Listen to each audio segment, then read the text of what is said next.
Now joining us live in studio to just put perspective into those numbers is Dr. Agnes Zani, consultant at Ford Foundation. Thanks for joining us, ma'am. Thank you very much. Now Nairobi has one of the highest number of people who understand the Constitution, yet it also has the highest number of people who have not read the Constitution.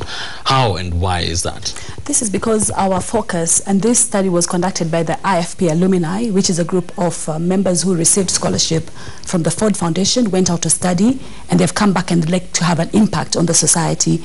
So our focus is on marginalized communities, and even for the Nairobi sample and for all the county samples, it's important to emphasize that we targeted the marginalized. And we know that there's such a variation. For example, in some of the counties, like in Nairobi, you find the very affluent and you find the not very affluent. So that is representative. The information that we found is representative of the variation that is there.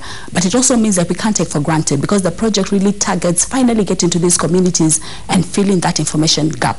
So IFP Alumni plan to have focus group discussions, to have trainers of trainers meetings, to go into the community to disseminate information and education materials on the gaps on the Constitution. What we found out is that many people know there is a Constitution. 95.5% knew that there is a Constitution, but a very small proportion of those have read all of it. For example, less than 7% have understood all of it, and about 54% only understand some of it, leaving nearly 50% who haven't really internalized what the Constitution is about. And we think it's important as a step forward in this country to understand it. You know, places like Kwale County, yes, many people rely on others to understand the Constitution. How does that work? This, I think, really comes about because of the levels of literacy. They're very, very low levels of literacy. And then I think also in terms of dissemination of materials, because we realized we had to rely on the committee of experts to really disseminate this information. A lot of that information was disseminated through the newspapers, for example. So maybe some people still did not get a feel of it, or were not able to actually get the material itself for them to be able to read through.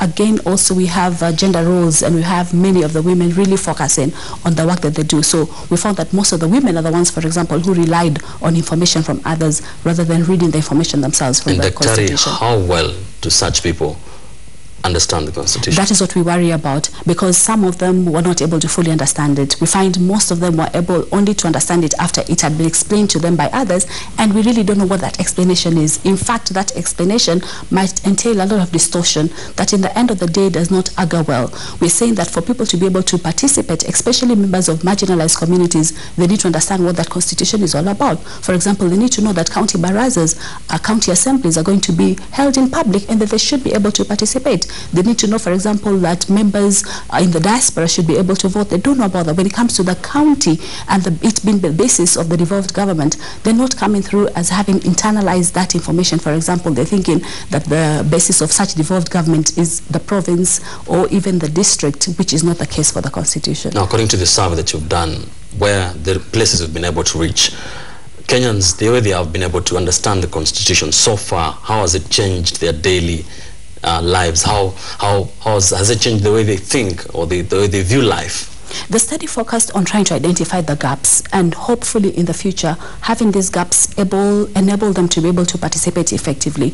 We are yet to go back into the communities and give them the information, give them the broken down material, simple messages to help them understand. We know in the long run, if all Kenyans, especially those from the marginalized communities who most of the alumni are drawn from, once they're able to understand what the Constitution, then it will make a change. So this is the first stage. The baseline survey is the first stage of intervention that this program hopes now joining up on the dissemination that has been done, and making an assumption that already this information has been well integrated. And we think once that information has been able to seep through, I think it gives Kenyans, and those who already have that information, it gives Kenyans a right to know that they're Kenyans, and by virtue of being Kenyans, they are to participate in the Constitution. The Constitution is their right, and they need to understand what those rights are.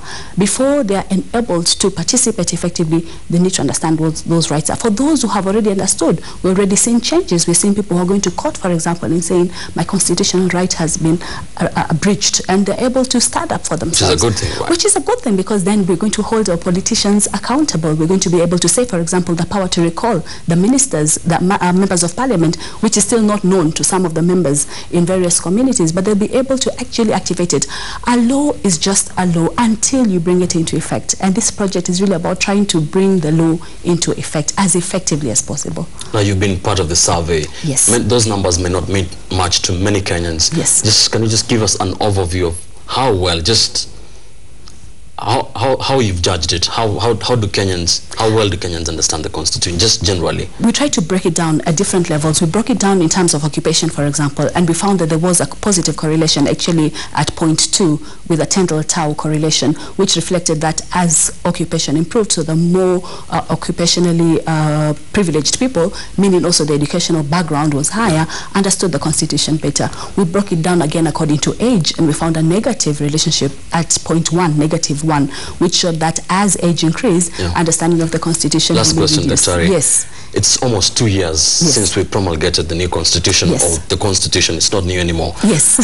What's the reason why we still have so many people who don't know the Constitution? I think a lot of direct initiatives haven't been done at community level. I think we've left it very much at a national level. We assumed that information has been passed on and that information has been well received. We haven't been able to identify where the gaps are. We haven't been able to get to the community level. NGOs, CBOs, politicians, leaders, community members, just getting into the community and helping others to understand the Constitution the way they have. Thank you, and Dr. this is what we seek to do. Thank you, Dr. Thank you very much. Always a pleasure talking to you. Thank you very much. Dr. Agnes Zani, just bring to perspective the numbers behind how well Kenyans understand or have read the Constitution.